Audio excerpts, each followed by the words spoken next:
The day the moon blanked. The Continuum received the tape in a box that had already been opened 3 times. The first opening belonged to a county estate clerk in Ohio who found the box behind a false panel in an oscilloscope sold at auction. The second belonged to an aerospace museum conservator who recognized the hand-lettered reel as telemetry stock manufactured in 1968. The third belonged to someone who removed 11 inches of tape, resealed the cardboard with archival glue, and left no fingerprints. By the time the box reached signal intake, its declared contents were harmless: 1 obsolete magnetic reel, 1 calibration note, and the dead man's request that the recording never be played near an antenna pointed at the moon. Dr. Lena Ortiz played it anyway. The laboratory was 6 floors below the Continuum's public archive, inside a room whose walls absorbed radio down to the thermal murmur of its own wiring. Lena mounted the reel on a transport that had been rebuilt for tapes too fragile to survive ordinary tension. Brown oxide passed beneath the head at 3 3/4 inches per second. At first there was only room tone, relays, ventilation, a chair scraping concrete. Then men began speaking in the clipped language of a mission already in progress. Program alarm, copy, data's intermittent, stand by. Lena stopped the reel. The timestamp spoken in the background placed the recording during Apollo 11 lunar descent, yet the room on the tape was not the famous mission control floor preserved in photographs. Its acoustic signature was smaller, lower ceiling, 4 ventilation returns. A 60 Hz ballast hum with 1 failing capacitor. An annex, she restarted the transport. A younger voice said, "Sidebend moved again." An older woman answered, "Then move with it." 27 minutes later, every channel vanished. The tape did not. For exactly 97 seconds, the recorder captured a sound too organized to be noise and too broad to be speech. Lena saw it before she heard it, a narrow ladder of harmonics, each step separated by the same irrational interval. She slowed the reel digitally, reversed its phase, and folded the left guard track over the right. A human voice emerged from the carrier, not distorted, not distant, patient. "Do not plant the flag." Lena took off her headphones. Across the dark glass, the Continuum's automatic classifier replaced the case number with a designation no analyst had ever used: Entry 0. The first official record in which Earth was no longer alone. On July 20th, 1969, Owen Hale reported to a room without windows. The telemetry annex sat behind 2 badge-controlled doors and 1 unmarked corridor in a support building east of Mission Control. Its walls were painted white to make dust visible. 6 equipment racks stood beneath fluorescent tubes, each rack crowded with oscilloscopes, paper recorders, patch bays, and gray cabinets that converted radio into numbers another room would trust. Owen was 24, 6 weeks into a temporary systems contract, and young enough to believe that every cable had a reason. Ruth Kaplan knew better. She supervised the annex with a mechanical pencil behind one ear and a coffee cup she had not washed since Apollo 8. Where Owen saw signal paths, Ruth saw compromises: a borrowed amplifier from the biomedical team, an undocumented ground loop through Rack 4, a cooling fan held in place by safety wire. "Your backup is drifting," she said. Owen checked the narrow auxiliary recorder beneath his console. 0.2 of a second an hour. At the moon. 0.2 is where rumors breed. It's not on the official chain. Nothing is official until somebody needs to blame it. The backup recorder was Owen's idea. The primary telemetry streams were duplicated elsewhere, but they were decoded before storage. Owen wanted 1 untouched carrier, imperfections and all, in case the decoders failed during descent. Ruth had approved it without paperwork. At 102 hours into the mission, the Annex carried the lunar module's weak S-band signal from a receiving station into the main data network. The astronauts sounded impossibly calm. Their words arrived with a delay that made every answer feel considered, even when it was not. Owen watched 3 green traces move across his scope, voice, telemetry, ranging. Beneath them, almost hidden by the baseline, a 4th trace appeared. It rose when no one spoke and flattened when the lunar module transmitted. "Ruth," she leaned over his shoulder. "Crosstalk," she asked. "Wrong direction. It gets quieter under carrier load." Ruth adjusted the filter. The trace slid away from her hand as if avoiding it. Owen smiled despite himself. "That's new. New is not a measurement." She patched the signal into an isolated analyzer. The same line appeared there, 170 Hz below the assigned channel. Flight Director Malcolm Voss entered before they could test a 3rd path. Voss did not work in the Annex. Men at his level visited only when something had failed or when they wanted to ensure it would fail quietly. He wore a white shirt with the sleeves rolled precisely twice and carried no notes. "We're approaching powered descent," he said. "From this point forward, anomalies go through me before they go upstairs." Ruth nodded toward Owen's scope. "Then you arrived on time." Voss studied the 4th trace. It disappeared. "What am I looking at?" "Nothing now," Owen said. Voss watched him for a moment too long. "Keep it that way." The door closed behind him. The 4th trace returned. When the lunar module began its descent, every clock in the Annex acquired a different meaning. One counted mission time, one counted fuel, one measured delay between Houston and the moon. Owen's recorder counted inches of tape remaining, a red mechanical number turning towards 0. The room filled with voices routed from mission control. Altitude calls, velocity, landing radar, a computer alarm that made 3 men stop breathing at once. 12:02. Ruth's pencil froze above her log. Owen looked to the data decoder. The alarm code repeated, then cleared beneath a wash of guidance numbers. "Main chain is holding," he said. The 4th trace widened. It no longer resembled a single sideband. Fine vertical teeth had formed along it, evenly spaced. Owen counted 23 before they dissolved. "Did that coincide with the alarm?" Ruth asked. "It led by 4 seconds. Check the clock." He did. Then the next program alarm arrived. The teeth had appeared first again. Owen routed the anomalous line to headphones. Ruth caught his wrist before he put them on. "Speaker," she said, "will contaminate the room."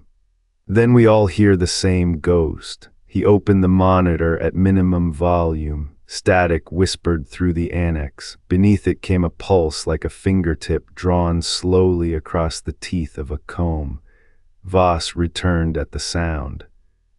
"Turn that off. It predicts the guidance alarms," Owen said. "It correlates with them before they occur." Voss reached past him and killed the speaker. Receiving stations bounce signals through half the planet. Somebody keys a transmitter in Australia, a technician checks a circuit in California, and a young engineer discovers prophecy.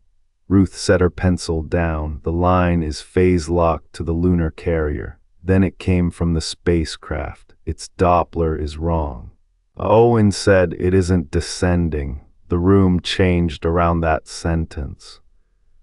The lunar module was falling toward the surface at thousands of feet per second.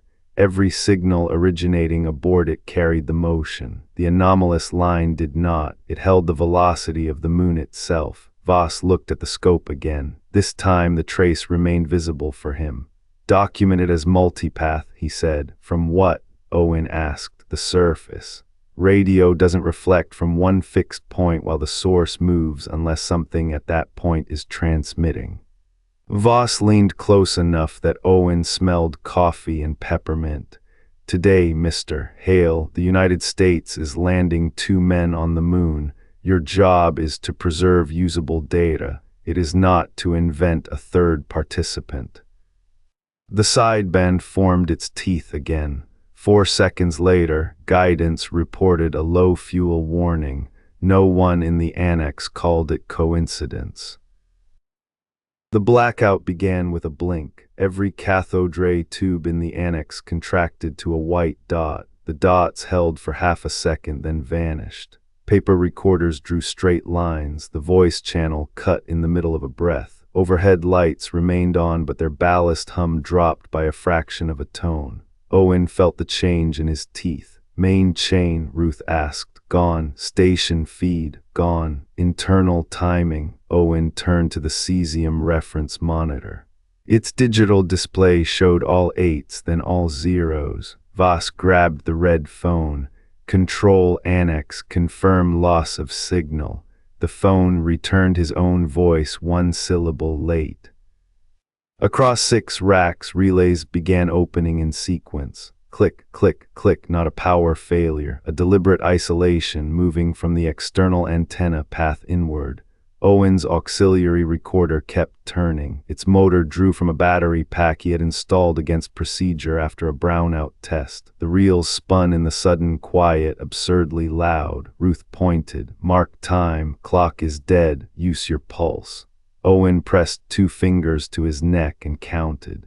At 14 seconds, the oscilloscope in rack 4 illuminated by itself. No power indicator, no sweep generator. Still, a green line opened from left to right. At 21 seconds, the line divided into 2.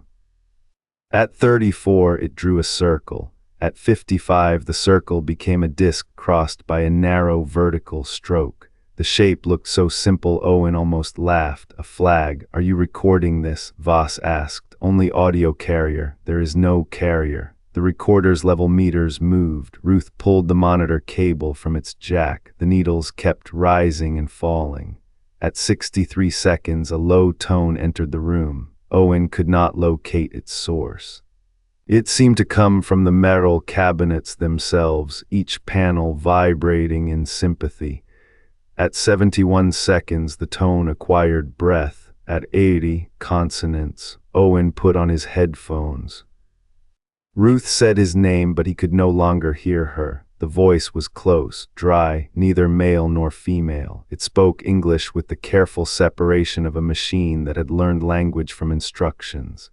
Do not. The carrier folded. Plant. Owen gripped the console, the flag. At 97 seconds, every screen returned at once. Mission control flooded the room with sound. Contact light. The lunar module had landed, men shouted. Someone struck Owen's shoulder in celebration. On the television monitor, gray dust drifted beneath the lander's foot. Only the 3 people in the annex remained still. The recorder turned. The 4th trace waited beneath the restored signal. Owen replayed the sentence before anyone could order him not to. On the first pass, the voice sounded like a transmission. On the second, Ruth noticed it contained the room, the fluorescent ballast, Voss's delayed telephone echo. Owen's pulse transmitted through the headphone frame. The voice had not merely arrived during the blackout, it had assembled itself from everything the annex could hear. Play it backward, Ruth said. Owen reversed the reel by hand. The phrase dissolved into a clean descending chord. Voss locked the door. No calls leave this room, he said. The crew is scheduled to deploy the flag, Owen answered, in several hours. Then we have several hours to warn them. Warn them of what? Owen pointed to the tape. Exactly what it said. Voss removed the reel from the transport. A sentence appeared inside an unauthorized recorder during a network fault. We do not send that to 2 men operating a spacecraft on the surface of the moon. It came from the surface. You have not proved that. Ruth crossed to the isolated analyzer. We can. She restored the anomalous line using a second receiving path, then a third. One entered through the spacecraft voice decoder. One came from ranging telemetry. The last was a biomedical channel carrying heart rate data. The same harmonic ladder sat beneath all 3. Electrically isolated, differently encoded, sharing only one origin. The moon. Voss watched the traces align. Could the astronauts have produced it accidentally? He asked. Not with their equipment, Owen said. Could someone on Earth inject it? Not without changing the ranging delay. Could you be wrong? Owen hesitated. Voss seized the hesitation. There it is. That is the only honest signal in this room. He placed the reel on the desk between them. If we transmit your warning, the crew pauses surface operations. The press sees delay. Moscow sees uncertainty. Every mission system is open to an investigation while two men sit on consumables we cannot replace. If your voice is interference, you will have risked their lives over a ghost. And if it isn't, Ruth asked. Voss looked at the television image of the lander. Then whoever sent it chose the least reliable way imaginable to save us. Owen thought of the sentence's patient diction, not save, warn. He reached for the communications patch. Voss caught his hand. Make this choice carefully, Mr. Hale. History will remember the landing. It will not remember why a frightened engineer interrupted it. Owen let go of the patch. The sideband brightened. For the first time, the harmonic teeth began counting down. The world watched men step onto the moon. In the annex, Owen watched a line wait. The television feed showed a white figure descending a ladder into light without weather. The image rolled, tore, and recovered. Every imperfection made the people in mission control lean closer, as if attention itself could hold the signal together. Ruth logged each change in the sideband. When the first boot touched the surface, nothing happened. When the astronaut spoke, nothing happened. When the camera panned across the horizon, the harmonic ladder remained fixed. Maybe we misunderstood, Voss said. Owen had not told him about the countdown. The teeth were disappearing one at a time. 53 remained. What else is on the deployment list? Ruth asked. Owen read from the mission sequence. Camera relocation, solar wind collector, flag, television panorama, experiment package, conductive materials, all of them. Then why the flag? Voss asked. Owen pictured the symbol Rack 4 had drawn without power, a disc and a vertical line. Because it's not equipment, he said, it's an answer. Voss turned from the screen. To what question? Owen did not know. The astronaut carried the folded flag assembly into view. Its telescoping aluminum staff flashed white in the sun. The sideband lost 5 teeth at once. Ruth lifted the red phone. Voss put his hand over the cradle. We are beyond technical evidence now. Technical evidence is what keeps becoming history while men like you decide whether it counts, she said. The room speakers carried the astronauts' effort as they struggled with the pole. Lunar soil resisted. The staff went down a few inches, stopped, then turned. Owen heard breathing in his headphones, not from the crew. The same assembled breath as before, shaped from fans, relays. And blood moving past his ears. Do not, it repeated, only 2 words this time. Owen keyed the annex microphone. Voss tore the patch cable free before the circuit opened. On screen, the astronaut drove the pole deeper.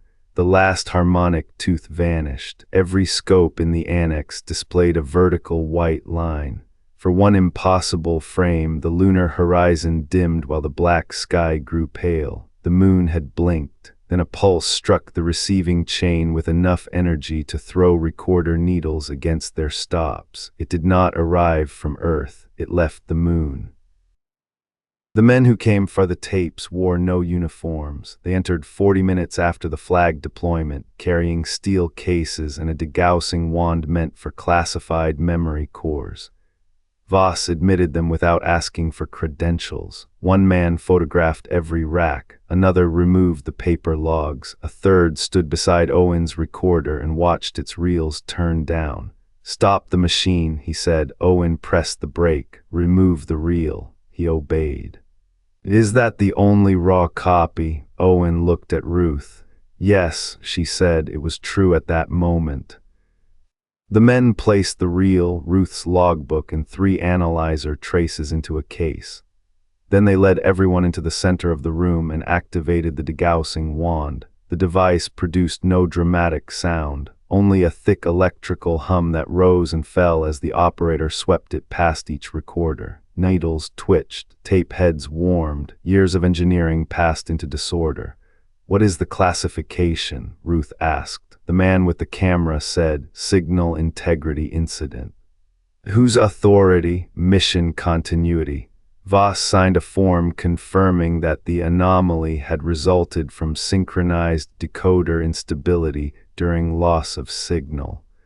Owen read the statement over his shoulder. "That's not what happened." Voss did not look up. "It is what can be demonstrated after this room is cleared. You erase the demonstration. I protected the mission from evidence no one can responsibly interpret."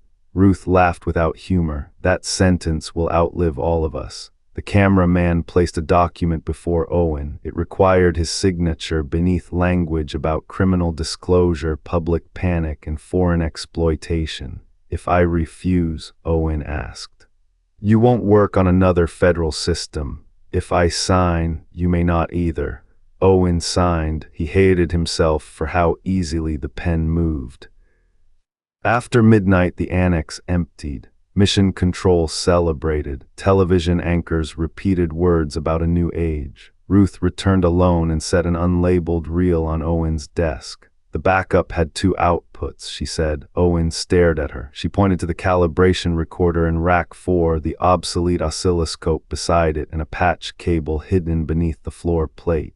"You wanted redundancy," she said. "I wanted insurance." The duplicate contained everything.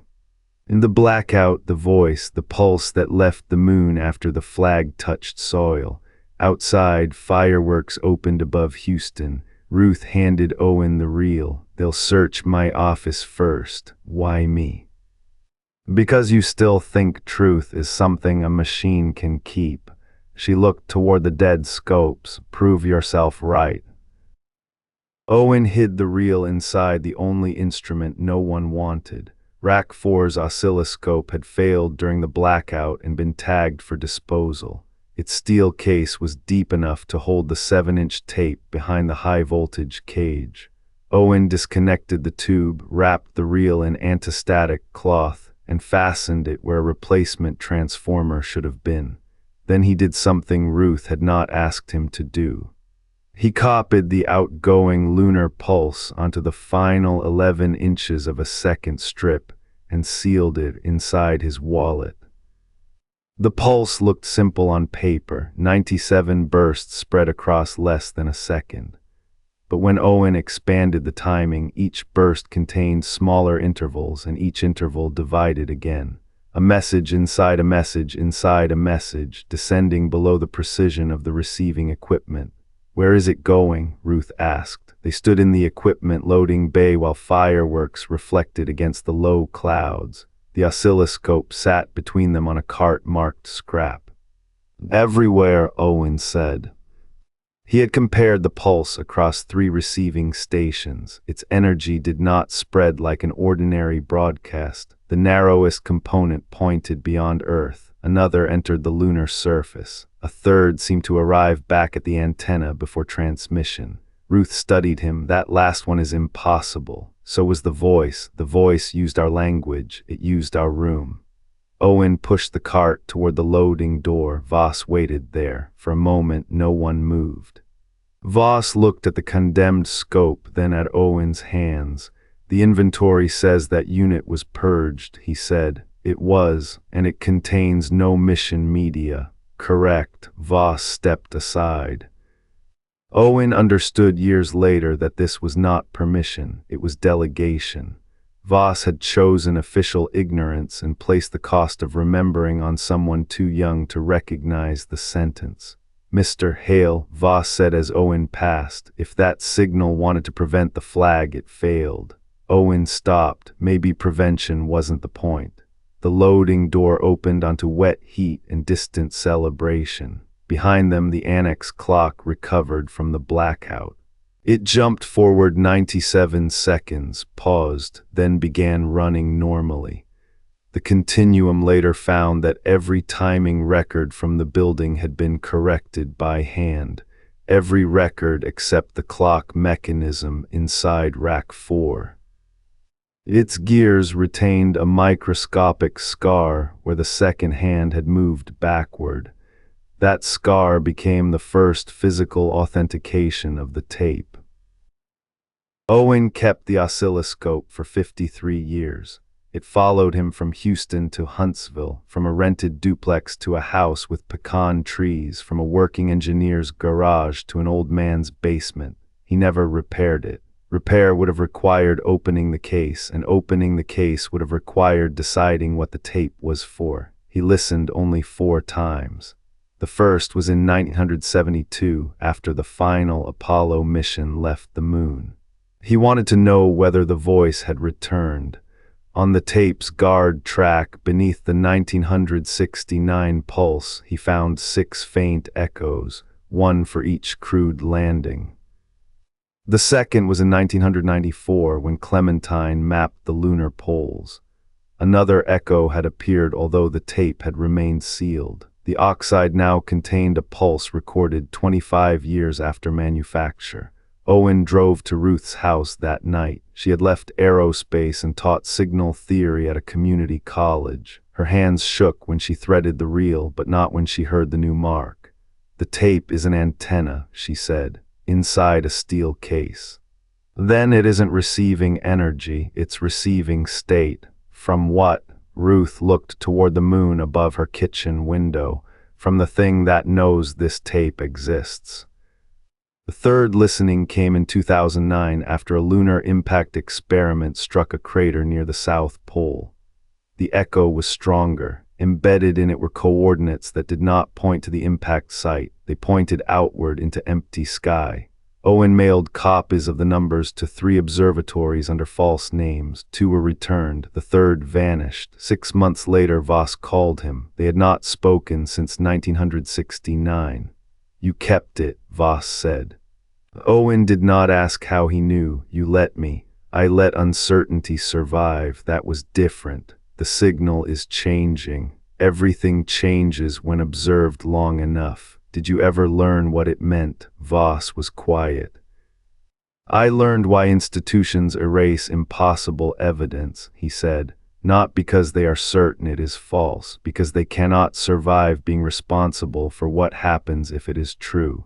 The line disconnected. Owen's 4th listening occurred 6 days before his death. He heard the original warning, the echoes, and something new behind them, a voice speaking too slowly for ordinary playback. He lacked the equipment to separate it. So he wrote a calibration sequence on the real box and hid 11 inches of the most sensitive segment somewhere else. Then he revised his will. The oscilloscope was to be sold publicly, not donated to NASA, not given to a museum, and never destroyed. Owen had stopped believing truth needed a trustworthy keeper. It needed a path no single keeper controlled. Lina Ortiz did not begin by believing the voice. She began with dust. The oscilloscope's interior held pollen from Texas summers, coal residue from an Ohio basement, and a thin layer of glass fiber used in federal buildings of the late 1960s. The screws had been opened twice, once with a 1/4-inch service driver, once decades later with a household blade. The reel's acetate leader matched 1968 production. Its magnetic oxide showed no modern rebinding. The recorded bias came from a machine with a worn head, and that wear pattern matched a recorder visible in one forgotten photograph of the Apollo support annex. No single detail proved authenticity. Together, they made forgery more difficult than time travel. Lena presented the results to Continuum director Elias Vale in the shielded lab. Vale listened to "Do not plant the flag without expression." "Synthetic insertion," he asked. The room reflections are continuous through the phrase. To fake it, someone would need a complete acoustic model of an annex whose plans were destroyed in 1974. Mass hallucination. The tape did not hallucinate. Human transmitter. The Doppler fixes the source to the lunar surface. Vale walked around the transport as if a different angle might make it ordinary. Why did it speak English before anyone on the moon planted a flag? It didn't know English before then. Lina showed him the spectrogram. The phrase was assembled from phonemes spoken in the annex during the previous 3 hours. The signal had sampled arguments, checklist calls, numbers, names. It selected fragments, matched pitch, and built a warning from the vocabulary available to it. It listened first, she said. Vale looked at the reel. And the missing 11 inches, removed recently. The cut carries polymer from archival gloves. Not Owen Hale's basement. Someone reached the tape before us, or someone inside the chain of custody reached it after. The lab lights dimmed. Not a failure, a scheduled isolation as the Continuum's lunar array turned toward the coordinates hidden in the 2009 echo. The array reported no star, no planet, no artificial transmitter. It did report a gap, a region of sky colder than the background radiation around it, shaped with the same harmonic intervals as the warning. Vale read the measurement twice. A signal should add energy, he said. This one removes uncertainty. Liner restarted the reel at 1/16th speed. Behind the warning, the slow voice took shape. It had more to say. The complete sentence occupied 16 channels that no 1969 recorder was designed to preserve. Owen's machine captured only their interference, ghost impressions pressed into the edges of the voice track, the guard band, even the fluctuations of its motor. Lina treated each defect as a witness. She mapped capstan speed against ballast hum. She reconstructed the annex's power grid from 60-cycle drift. She used the recovered room reflections to infer what the tape head had failed to record directly. For 31 hours, the sentence remained almost intelligible. At hour 32, the moon entered the laboratory. Not physically, its radio shadow crossed the continuum array, lowering the noise floor. Every unresolved fragment on the tape sharpened at once. Lina heard the first clause, "Do not plant the flag." Then a second voice appeared beneath it, built not from annex speech, but from words recorded after the blackout. It completes the reply. Lina stopped processing. The impossible grammar mattered more than the content. A phrase recorded during the blackout contained phonemes spoken minutes later. The tape had not predicted a voice. It had stored the shape of a future answer. Vale entered with 2 security officers. "Disconnect the array," he said. "We're 1 clause short." The lunar channel just authenticated itself against material that did not exist when the tape was made. That is not archaeology anymore. It is an active link. Then cutting it doesn't make us safe. It makes us less available. Lina turned to him. That was Voss's logic. She had read the annex transcripts. Voss had spent his final decades lobbying against permanent lunar transmitters without ever stating why. Every proposal he delayed had one feature in common: a conductive installation driven into regolith while broadcasting to Earth. He had understood part of the mechanism. Lina let the tape run. The third clause emerged in Owen Hale's own voice, sampled from a question he asked after the landing. Observation begins at acknowledgement. The security officers did not move. On the wall, the 3 clauses aligned. "Do not plant the flag." IT completes the reply. Observation begins at acknowledgement. Vale dismissed the officers. "Reply to what?" he asked. Lina opened the oldest lunar noise records the Continuum possessed. The answer was present in everyone, a weak repeating pattern reflected by the moon long before radio, long before industry, perhaps long before language. Humanity had mistaken it for natural resonance because it contained no message. It was not a message. It was a question with only one acceptable form of response. A civilization had to reach its moon, carry a symbol, drive a conductor into the ground, and announce that the act represented more than the individuals performing it. The protocol did not recognize technology. It recognized collective intent. The Continuum rebuilt the Apollo flag assembly from museum scans. Aluminum staff, horizontal crossbar, nylon fabric, no hidden circuitry, nothing that could explain the 1969 pulse by itself. The mechanism existed only when every ordinary part joined the others. The staff entered iron-rich regolith. The astronauts' backpack radios supplied a synchronized carrier. The television transmission declared the act to a planetary audience. Millions watched one symbol become a statement made in humanity's name. At that instant, the lunar surface behaved like a circuit whose final contact had closed. Lena's simulation showed charge moving through microscopic glass beads in the soil. Not much charge, less than a static spark, but its geometry spread across the moon's near side along faults, crater rims, and buried metallic grains that should not have aligned naturally. The moon was not the machine, its scars were the machine. Veil stood inside the projection while pale lines wrapped the lunar globe. How old? He asked. Older than the oldest sampled crater. Either the network was embedded before the surface stabilized, or it uses impact history as its wiring. Built by whom? The protocol doesn't include attribution, purpose, registration. Lina overlaid later missions. Apollo 12 produced an echo when its crew visited a previous robotic probe. Apollo 14 produced another during a ceremonial transmission. Uncrewed landers generated only weak responses. Hardware was insufficient. The system reacted most strongly when humans assigned shared meaning to contact. It is measuring symbolism, Veil said, or the capacity to act as a species. Those are not the same thing. The protocol may not care. They tested alternate explanations. A surveillance device would have observed Earth without waiting for a flag.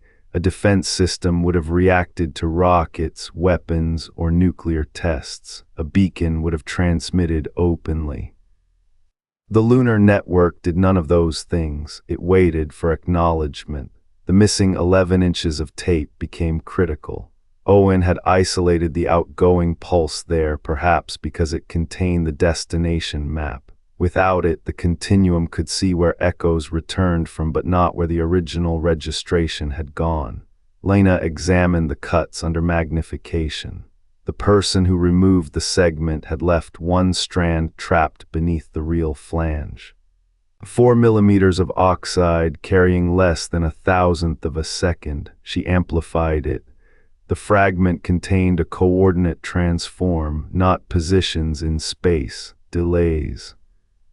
Thousands of delays, each corresponding to a different path through darkness. The registration pulse had not gone to one observer. It had entered a network. Some paths were short enough that replies should already have returned. Lena searched the lunar archive. They had. The first acknowledgement reached the moon in 1977. No telescope saw it. No antenna logged a transmission. For 97 seconds, background noise from one empty region of sky simply ceased. The second arrived in 1986. The third in 1994, the same year Owen discovered a new mark on his sealed tape. By the present day, the Continuum identified 31 returns. Each came from a direction with no visible star, no infrared source, and no measurable mass.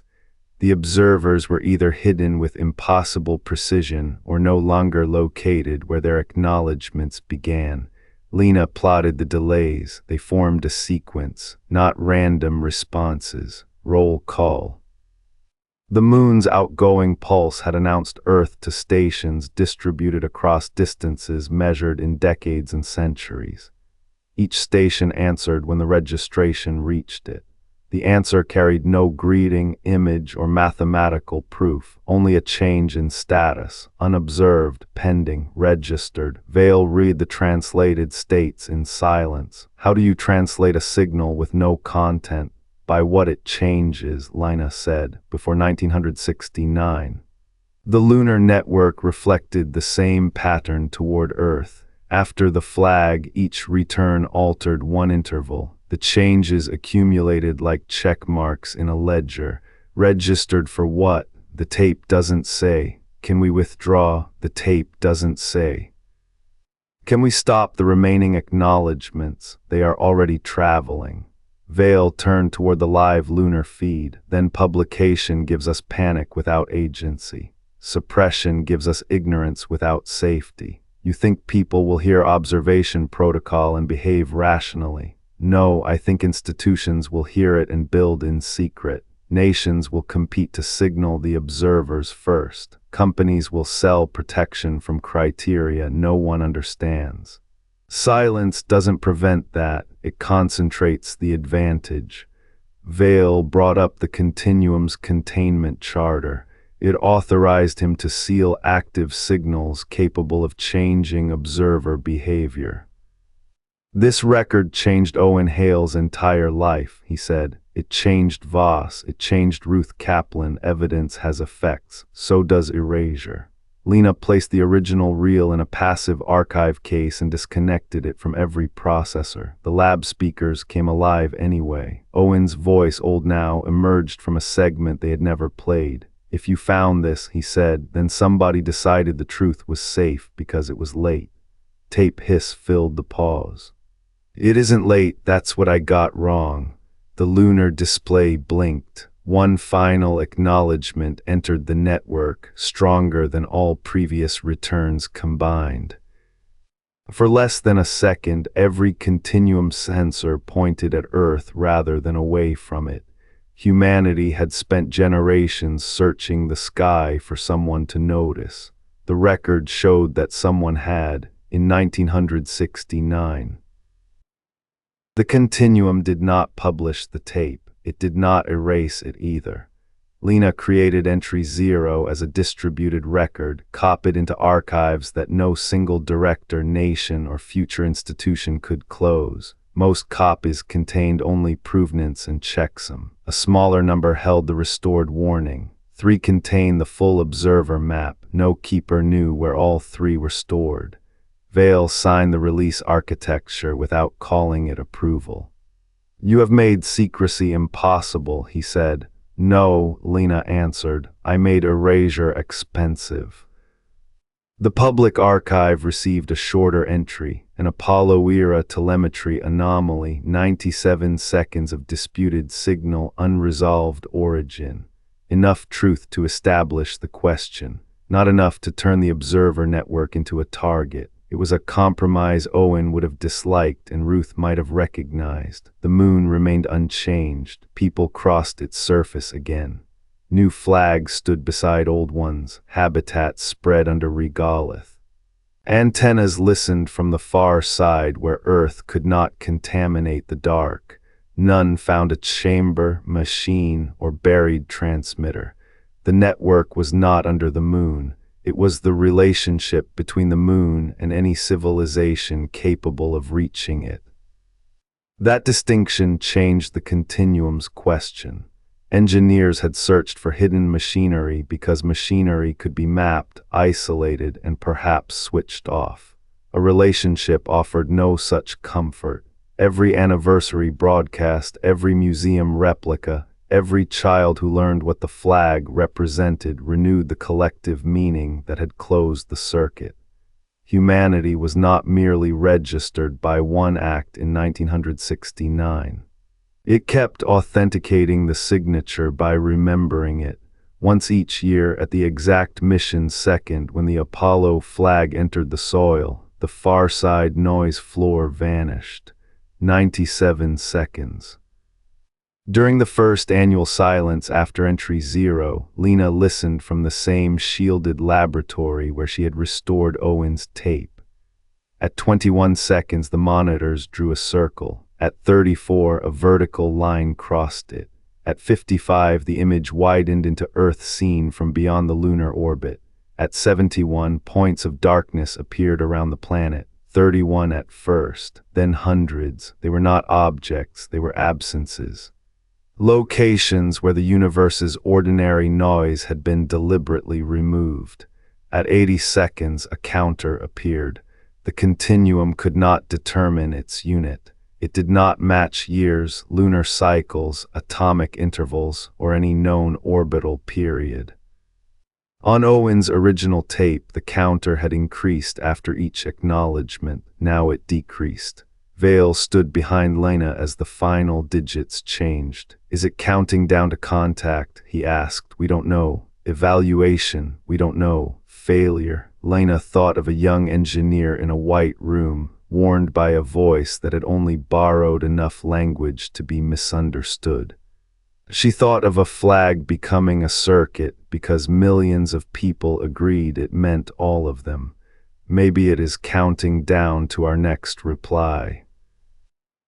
At 96 seconds, the lunar signal reconstructed one last phrase. It used no sampled human voice. For the first time, it spoke in its own. "Observation continues."